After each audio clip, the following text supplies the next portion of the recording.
So this is why I believe in working out in the morning and not in the evenings or at night.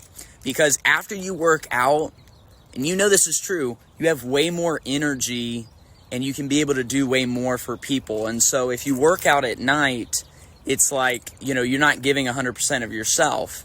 And so if you work out in the morning, you're able to have more to give. You're able to give more to people. And it's a choice. You could say, oh, my schedule doesn't allow me to work out in the mornings, or I prefer to do it at night, or blah, blah, blah, blah, blah. But what's the point in working out from, again, sure, your physical self, but what's the point? You're missing half of the benefit.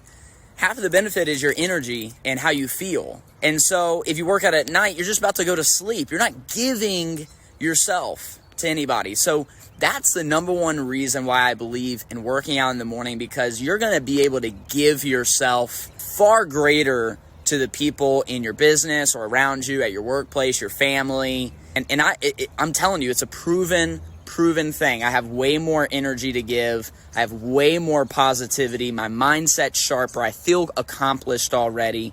There's so many things that stack up to say work out in the morning.